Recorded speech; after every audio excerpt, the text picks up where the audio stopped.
Assalamualaikum warahmatullahi wabarakatuh. Saya Zahra Mauda Setiawan. Kali ini saya akan menceritakan cerpen berjudul Gadis Kecil di Tengah Hujan. Karya Ahmad Nurullah.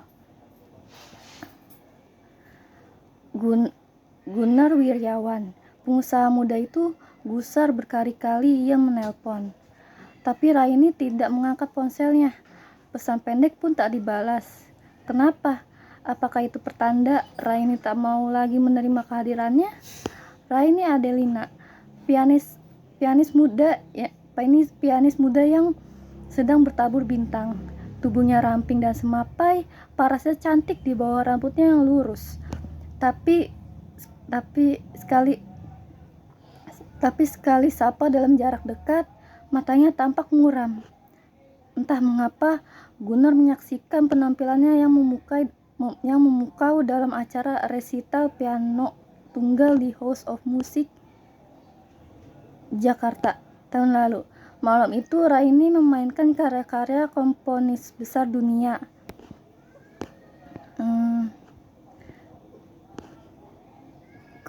Komposisi nadanya seolah-olah berkata bahwa hidup ini memang pedih. Tapi janganlah berputus asa, mari kita jalani aja. Kita rayakan hidup sebelum semuanya telah usai. Para penonton terharu, ruangan konser itu segera berubah menjadi tenang. Penonton seolah baru terjaga dan sadar bahwa hidup harus dijalani. Apapun konsekuensinya, tepuk tangan pun bergemuruh. Gunnar terpukau. Di akhir acara, ia ikut berdesakan mendekati sang pianis. Luar biasa, katanya sambil tersenyum. Saya sangat menikmatinya. Mereka berkenalan, berbincang-bincang, lalu bertukar alamat dan nomor ponsel. Sejak itu hubungan mereka menjadi akrab. Piano sebagai pengikatnya.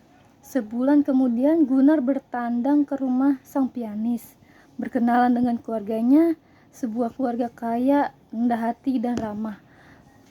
Bagi Gunnar, hidup adalah musik klasik dan Raini adalah gericik melodi yang terus menggema, meresap ke dalam perasaannya, membawa bertamasya ke sudut-sudut mimpi yang paling indah. Ia mabuk dan jatuh cinta. Raini, katanya saat mereka makan bersama di sebuah kafe. Maukah kamu menikah dengan saya? Raini tersenyum, wajahnya tenang. Mas Gun tidak mengenal saya, katanya sembari mereguk jus resaknya. Saya mengenal kamu, ucap Gunnar. Tidak, kata Raini. Raini belajar piano sejak usia 5 tahun dengan kakak sulungnya, Ayusha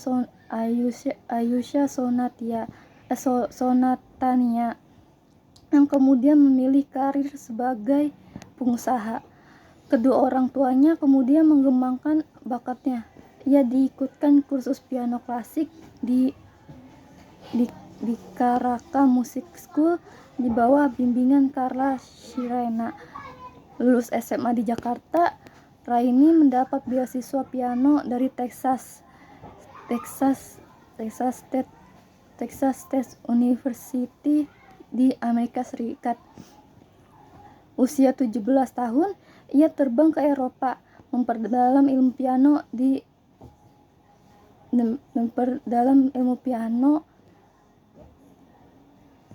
Australia.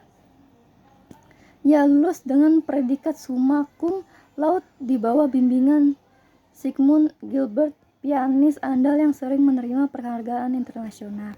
Sejak itu, nama Raini Adelina mulai dikenal jagat musik klasik dunia. Ia tampil di berbagai konser bergengsi di Berlin, Tokyo, Wellington, London, Paris, dan lainnya. Tapi Raini bukan hanya sepotong riwayat pada katalog. Saya pelik dan saya tidak yakin Mas Gun sanggup menerima kenyataan tentang saya, kata Raini. Hujan baru saja reda ketika Gunnar datang, dan Raini menerima kehadiran pemuda tampan itu di rumahnya yang mewah. Mereka duduk di teras depan sambil menghadap taman. Setiap kali hujan, atau seusai hujan, saya selalu ingat sebuah cerita, kata Raini membuka pembicaraannya. Cerita tentang seorang gadis kecil di tengah hujan. Mas Gun mau mendengar cerita saya? Oh, tentu dengan senang hati, jawab Gunnar. Raini mulai bercerita. Pada zaman dahulu, ada sepasang suami istri. Sang suami pedagang makanan keliling. Mereka dikaruniai seorang putri, Siti Maimunah namanya. Sang suami wafat saat putri kecil itu berusia 7 tahun. Sejak itu si ibu muda hidup menjanda demi kehidupan seanak. Sang ibu berjuang mencari nafkah sendirian. Ia bekerja sebagai babu di rumah keluarga kaya. Suatu pagi, hujan turun. Ibu muda itu sakit dan berangkat kerja hanya untuk ditemukan sudah tidak bernyawa di kamar majikannya. Ia naas. Ia akhirnya menghembuskan napas terakhirnya di ujung ranjang tempat ia tidur. Takut ketahuan majikan, tubuhnya menggigil dan menggeliat. Pada detik yang sama, dari dalam rumah majikan terdengar denting piano. Mas Gun pernah mendengar lagu itu, ucap Raini. Karya Richard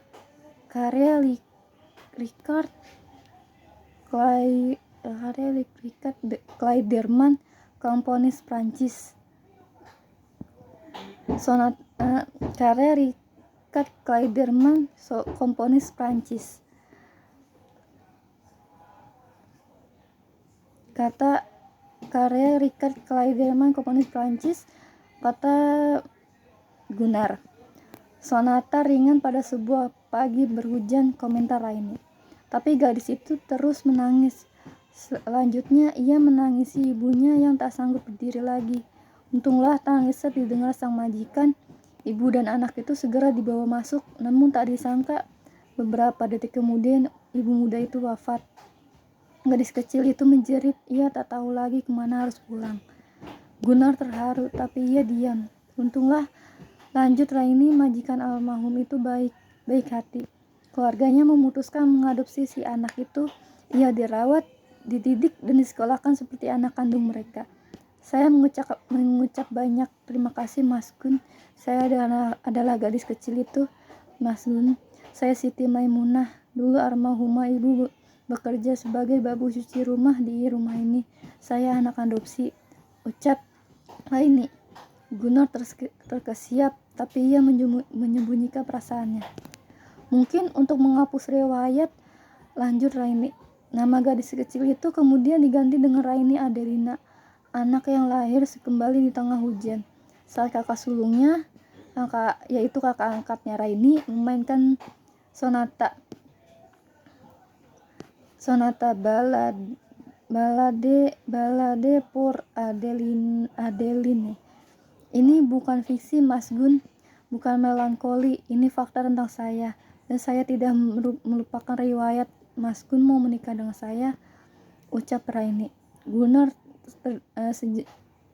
terdiam sejenak. Raini, katanya, bagi saya asal usulmu bukan masalah. Siapapun kamu, faktanya kini kamu seorang bintang. Saya akan meminangmu. Di ruang kerjanya di lantai 12, Gunnar Wiryawan, pengusaha sukses itu sibuk. Wajahnya tampak gusar. Raini tidak menjawab teleponnya. SMS tak pernah dibalas. Ia coba hubungi via telepon rumah. Non Raini kan dirawat di rumah sakit. Emang Om Gunnar gak dikasih tahu? Jelas seorang pembantu. Tubuh Raini tergeletak di atas ranjang. Ada selang pada bagian tubuhnya. Tabah ya sayang, bisiknya mamahnya. Papa, Kak Uca, dan Mas Katon beserta keluarganya ikut menangis. Kak Uca dan Mas Katon juga bukan anak-anak lagi, tapi ada yang tak berubah. Kasih sayang mereka deras mengalir sejak Raini Bita. 2 malam pasca operasi, Mama tetap mendampingi Raini di ruang pemulihan. Kak Uca dan Mas Katon juga rutin membesuk. Saat itulah Gunnar Tegopoh datang. Sejak kapan Raini dirawat? Om, Tante, Kak, sakit apa? Tanya tersengal. Mama, Kak Uca, Mas Katong diam. Mereka saling pandang, lalu meninggalkan Gunnar yang melangkah mendekati Raini di baringannya. Biarlah Raini sendiri yang menjelaskan, bisik mamanya. Gunnar tersenyum meskipun wajahnya pucat. Ada sebuah tabung yang terhubung dari daerah dada untuk mengangkat cairan yang terkumpul selama proses pemulihan.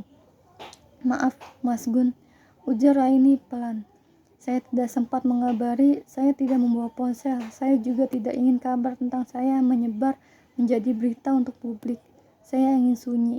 Gunnar maklum dan mengerti, tapi ia bertanya, kamu sakit apa, Raini? Raini lama terdiam. Ia tidak tahu harus bilang apa. Ia merasa risih. Mas Gun, katanya, saya Siti Maimunah, gadis kecil di tengah hujan, ingat.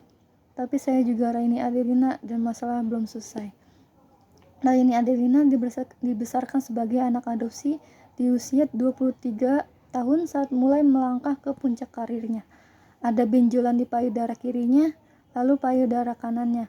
Ia menyesal telah menyepelekan hal itu. Ia mengira itu hal biasa. Makin lama benjolan itu semakin besar dan berkembang menjadi sel kanker.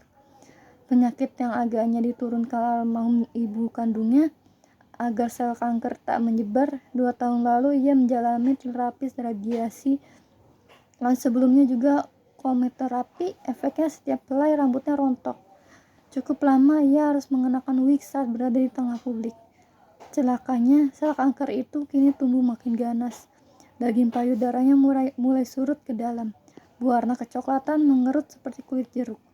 Jika dibiarkan akan timbul borok yang berbau busuk dan mulai berdarah, yang selanjutnya akan menghancurkan seluruh bagian payudaranya.